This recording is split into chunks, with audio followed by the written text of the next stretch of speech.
Hoje estamos começando a primeira entrevista do nosso Bora Rejuvenescer e é com muita honra e gratidão que eu tô aqui com a minha avó, a vovó Neguinha. Vovó Neguinha, vou fazer sua apresentação, hein? Tá? Josefina de Oliveira Melo, nascida em 26 de abril de 1931, filha de Olivier Ramos de Oliveira e Cristina Cunha de Oliveira. Veio de uma família de 11 irmãos, sendo a irmã mais velha. Tem 10 irmãos, sendo 6 mulheres, ou seja, casa forte, 2 homens e 4 já faleceram, né, avó? É mãe de 4 filhos e foi casada com José Miller de Melo. Qual foi o ano que a senhora casou com o vovô? 29 de maio de 1948. Então é mãe de 4 filhos, 1948. Estaria casada há quantos anos? Só pra gente fazer um cálculo aqui mental. Quando ele faleceu? Quando ele faleceu, a senhora estava casada há quantos anos? Há 52 anos. Já tinha 52 anos de casada, né? Tínhamos feito bodas de ouro em 98 e ele morreu em 2000. Sim. Não, ele morreu em 2001. Foi 2001. Ia fazer 3 anos, 53 anos. Isso. Então é mãe de 4 filhos, sendo 2 mulheres e 2 homens, 8 netos, 4 meninas e 4 meninos, e 6 bisnetos, 1 mulher e 5 homens, e é matriarca da família Oliveira, a mais anciã, experiente, uma família que tem 128 pessoas, sendo que 20 já se foram e 108 vivos. Uau, hein, vó? Que história! Certinho. Só no cabeçalho já diz a que veio. Vó, aqui é um bate-papo, a gente vai conversar um pouquinho sobre sua vida e entender como uma pessoa que tem a vitalidade da senhora chegou até aqui. Quantos anos a senhora tem? Quantos anos a senhora tem? 91. 91 anos. Se sente com 91? Me sinto já meio quebradinha. Nossa, imagina se já não tivesse. Fiz umas proezas. Mas faz muita proeza para quem tem 91 ainda, né? É. Conta um pouquinho pra mim, vó, como é que foi sua infância? A senhora é a irmã mais velha e veio de uma família grande. É. Conta pra gente. A minha infância foi pobre. Graças a Deus não passamos fome. Mas foi de enfrentar, assim... Não tinha... Pode falar que não tinha água encanada. Pode falar o que você quiser. Não tinha água encanada. A gente usava água de poço para beber, para tomar banho, para lavar roupa, tudo. A minha mãe, para ajudar meu pai, lavava muita roupa para fora. E eu já com 13 anos, 12, 13 anos, eu já passava muita roupa. Minha mãe arranjou um segundo ferro a carvão, que tinha o nome de uma chambomba. Arranjou ferro a carvão e ela passava numa mesa e eu na outra. E para entregar para as freguesas que dava roupa para ela lavar. E a senhora era a única filha que trabalhava ou as outras também? Não, eu tinha 12, 13 anos, tinha minha irmã com 9, meu irmão também ajudava a levar a roupa nas casas das pessoas. Depois veio a crise da guerra, a Segunda Grande Guerra, que começou em 39, e já era 1943, em plena guerra. Eu não falei o importante. O meu pai pegou um menino de 15 anos para criar. Menino de rua. Sim. Aí o meu Eu tio... não sabia disso, vó. Um menino de rua, escuro. E levou para minha mãe. E a minha mãe tinha já 4 filhos. Aí ela imaginou, como é que eu vou receber um menino de 15 anos de rua? Ninguém sabe quem é pai, quem é mãe, de onde que ele veio. Ele dizia que veio de Minas. O meu tio, que era muito acolhedor, irmão do meu pai, Sim.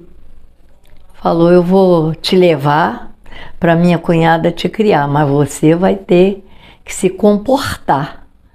Ele prometeu que se comportava.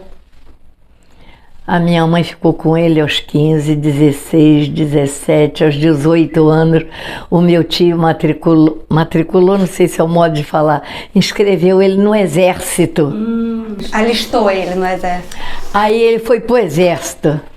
Aí ficava lá uma porção de dias sem vir em casa, a gente chorava. Eu e meus 2 irmãos, a gente chorava de falta dele. Aí meu tio perguntou como é que era o nome dele. Ele falou que ele sabia, só que todo mundo chamava ele de Pedro Calado. Aí meu tio falou, como você não tem registro, eu vou te registrar Pedro Calado de Oliveira, você vai pertencer à família. Ai, que legal. E ele foi pro exército, Pedro Eu Calado não de sabia Oliveira. disso, vó. E aí ele foi servir em Cascadura. Eu tô falando muito. Não, vó, pode falar à vontade. Ele foi servir em Cascadura e trazia o cavalo para lavar em casa. Passava sabão no cavalo, a gente achava uma graça e ajudava. Eu e meu irmão, eu com 14 anos, meu irmão com 13, a outra minha irmã passava sabão no cavalo e ele jogava água de poço, jogava água no cavalo. Então vocês acabavam ajudando ele também. Ele passava a tarde lá em casa, mas tinha que 5 horas entregar o cavalo em Cascadura. Aí ele ia daqui, montado no cavalo, até Cascadura, e entregava o cavalo e ficava lá, né? No exército. Quando foi 1944, e ele está no exército, quando foi 1942, ele estava com 22 anos, ele se casou. Ele namorava a empregada do Dr. Luiz Guimarães, que era médico nosso, Dr. Luiz Guimarães, a empregada dele, ele começou namorar a empregada e toda tarde, quando ele ia buscar namorada, eu ia junto, eu, meu irmão e minha irmã, ia junto com ele para vir junto com a Olívia, Sim. Nome dela. E aí namorava, depois casou bonitinho, e depois de casado, um ano depois nasceu uma menina. E a gente estimava muito ele, muito, todo mundo da família gostava muito dele. Aí quando foi 1944, ele foi convocado para ir para a guerra. Ah, foi? Aí nós choramos muito, até meu pai chorava, minha mãe. Meu Deus, como é que ele vai para o exército? Como é que ele vai para a guerra?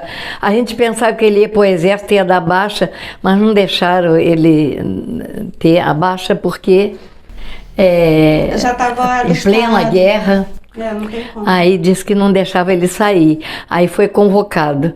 Aí ele embarcou, foi de navio. Em 1944, saiu daqui em setembro de 44. Aí quando foi maio de 45, acabou a guerra.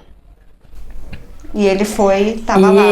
Ele estava lá, e a gente sabia que ele estava dentro de um buraco para atirar nos inimigos, porque ele foi para servir o exército na cavalaria. Sim. Que eu te falei, ele lidava com cavalos. Sim.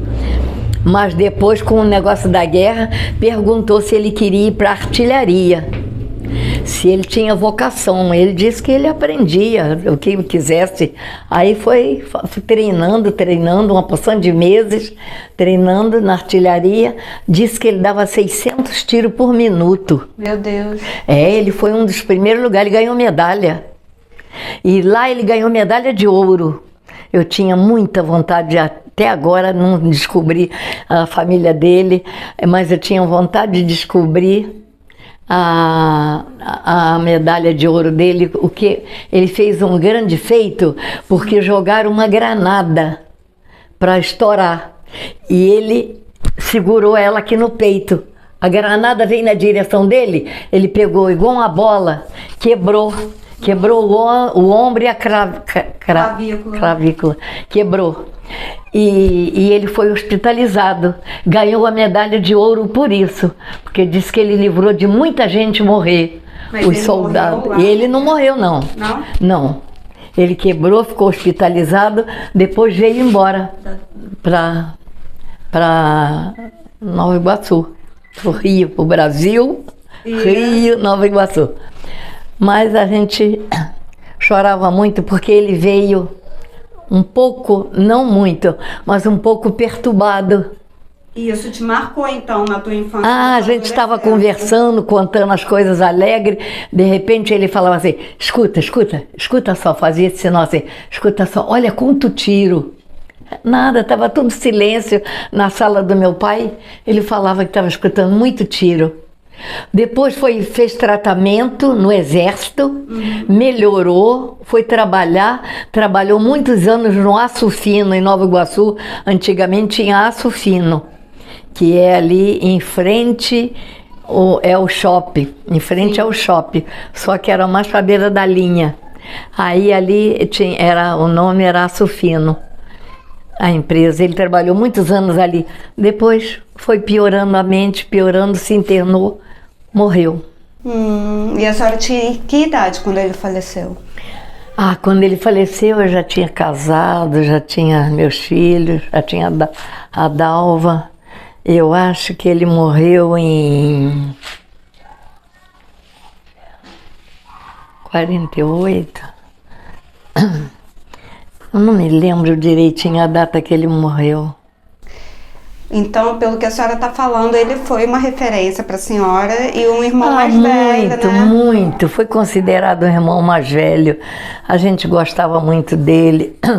O doutor Luiz Guimarães gostava muito dele, porque diz que ele se comportou muito bonito, buscando a namorada todo dia lá.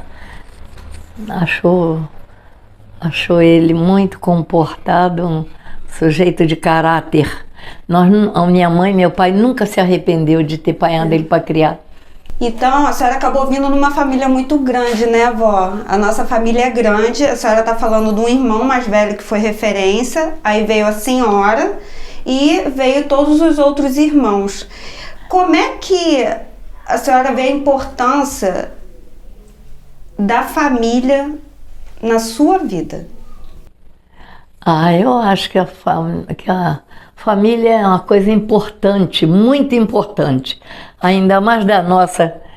Não é orgulho que eu quero dizer, não. Eu tenho prazer de ter nascido nessa família. Que meu pai e a minha mãe só ensinou boas coisas pra gente, só deu bons exemplos. Tudo que nós aprendemos de bom foi com pai e mãe. Agora, depois nós fomos para o colégio, época que as professoras eram uma segunda mãe, era mestre, né? Aí ainda fomos para um colégio que tinha um pedacinho de quintal grande. A professora mandava a gente plantar couve, plantar alface, plantar tomate. E a gente plantava, os alunos plantava na hora do recreio, plantava, molhava todos os dias antes de começar a aula. Molhava, quando chegava uns 2 meses depois a gente via aquele pé de couve grande, aí a professora vinha, apanhava e falava, vou botar essa couve na sopa que estou fazendo para vocês, quem plantou essa couve foi vocês, falava assim. E mesmo com a gente achava grande, bonito aquele pé de alface bonito, aí ela falava, vou fazer uma saladinha. E fazia salada para todo mundo comer uns pedacinhos de alface. Sabe quem plantou isso aí? Foi vocês que plantaram. Falei, agora não existe mais isso, né? Mudou, né, avó? É porque lá tinha quintal com terra, Rua Barão de Tinguá, em Nova Iguaçu. Era muito bonitinho.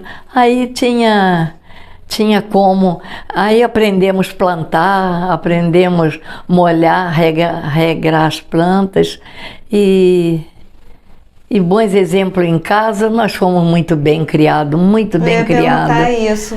E depois nós já fomos crescendo, minha mãe ajudando meu pai, nunca passamos falta não. Passamos, depois eu quero dizer, passamos o 1943, um período muito ruim da guerra, porque não tinha açúcar, não tinha arroz, tinha que fazer fila, vinha o carro do exército trazer arroz, vinha outro trazer açúcar para vender. Não podia vender 1 quilo de açúcar para cada família. Vendia 250 gramas, rasgava o saquinho de açúcar, que era de papel, Sim. Açúcar pérola, açúcar saquinho azul, rasgava o saquinho, botava 250 gramas no papel pardo e vendia, porque disse que era para adoçar aquele dia. Não dava para todo mundo que não chegava, né? O açúcar vinha de refinaria de Caxias. E tinha comida para todo mundo? Mas tinha que exportar por causa da guerra. Tinha comida. Tá tendo que exportar. Aí nós também. ficamos, eu e o meu irmão, a gente ia para a fila da querosene. Nesse dia perdia a aula. Ia para a fila na bomba de gasolina, a gente ia para a fila para comprar 1 litro de querosene para clarear lamparina. Sim. Para botar nas lamparinas. Não tinha luz elétrica na época, né, Não, avó? nem pensar, demorou demais para ter luz elétrica. Aí era luz de lamparina. O meu pai gostava muito que eu lesse, eu e meu irmão lesse página da Bíblia para ele ouvir. E quando a gente estava lendo, com a luz de lamparina, as minhas 2 irmãs, que eram pequenininhas, ainda vinha e soprava a lamparina. Aí ficava aquela sala no escuro, até achar. Aí meu pai falava, traz aí a caixa de fósforo para acender a lamparina. Que trabalho, menina. Mas foi tudo com muito sacrifício que vencemos. Meu pai era um homem feliz, morreu feliz. A minha mãe morreu feliz pelos trabalhos que fizeram, pelos filhos que tiveram e todos muito bem criados, graças a Deus. E a senhora foi construindo esse legado aí, né, com vovô Olivier e vovó Catinha. Aí eu já peguei uma vida mais mansa. Eu fui morar numa casa que tinha luz elétrica, tinha água encanada. Depois teve um período que acabou a água, a gente tinha que ficar no chafariz até meia-noite, esperando a água chegar. A água ficou escassa. Aí acabou, aí a gente tinha que esperar. 10 horas a bica estava seca no chafariz. Porque todo mundo ia Aí pra tinha lá. uma fila de lata. Aí depois a água chegava meia-noite, de meia-noite até as 3 horas da manhã, abria a água. Aí a gente enchia um barril. Sim. Foi bom, foi uma vida de sacrifício, mas muito boa para exemplos do que a gente vê agora. Fala, meu Deus, nós tivemos uma vida de sacrifício, mas valeu a pena. Porque tinham valores, Criou né, tudo vó? com valores. E onde entra o vovô José nessa história? Quando que a senhora conheceu ele? Com que idade? Como é que foi a O vovô paquera? José entrou, que eu já estava com 14 anos, entrei no colégio tarde. Hoje, quando entra criança no colégio pequenininho, eu falo, meu Deus, eu fico com inveja. Por que eu entrei já velha? 9 anos que eu fui aprender o beabá. Mas olha só, deixa eu falar uma coisa pra senhora. Cadê? Não tá aqui. Olha, me Senhora lia enciclopédia pediram meu tudo. registro. No meu registro, eu estava com 7 anos. Ainda ia fazer 7 anos. Em abril, a matrícula era em fevereiro, não aceitaram, por causa do meu registro atrasado. Não aceitaram eu me matricular, disse que só com 7 anos que entrava criança no colégio. A senhora entrou com 9. Aí eu fiquei esperando até o meu irmão completar 7 anos, que o meu pai falou que não queria me botar sozinha, porque tinha que andar 2 quilômetros para chegar no colégio. Aí, por Meu pai segurança. disse que eu sozinha não. Aí fiquei à toa em casa, à toa não, ajudando a minha mãe nos trabalhos. Aprendi a cozinhar, com 11, 12 anos eu já cozinhava. A minha mãe deu muita pensão. E nessa pensão eu que ajudava a cozinhar e lavar aprendeu a louça, fazer as comidas e que a gente lavar louça, come. tudinho. Aí quando foi quando eu estava com 9 anos que eu fui para o colégio, que aí que eu tinha 7. Cada no registro eu tinha 7 e já estava. E o meu irmão, com muito sacrifício, arranjou jeitinho, que meu pai falou para a professora que eu não podia vir sozinho, aí vim eu e meu irmão. Aí fiquei estudando aos 9, aos 10, 11, 12, 13. Com 14 anos eu estava no primeiro ginásio. Tinha que fazer admissão, 1 ano de admissão. Você já viu falar isso? Não. É a mesma coisa de fazer o vestibular agora. Ah, tá. Saía da 4ª série, mas teve um ano que eu ganhei medalha. Eu ganhei em 3º lugar na minha Você era na minha nossa 4ª série. professora, vó. Na minha 4ª série eu tirei em 3º lugar na sala. Aí fui fazer como é que é esse que eu falei agora? Admissão. Fui fazer admissão, passei, eu e meu irmão. Aí fomos estudar ginásio, mais longe ainda, aqui em Nova Iguaçu, ali perto agora onde é o Intercontinental. Vinham a pé. Onde é o Intercontinental, naquele prédio, era o Instituto de Educação Avenida Correia Torres. Aí estudei ali. Aí quando eu já estava com 14 anos, aí o Zé vinha trabalhar. Ah, a senhora já conheceu o vovô Zé ou não? Conheci, ele morava perto da gente. Ele tinha quanto de idade? Vai pegar o som. Aqui. Espera. Deixa só. Aí dá um cortezinho depois. É porque tá vindo o Porque carro. Pega o som, Aí só dá um cortezinho nessa parte. Ele te dá um corte.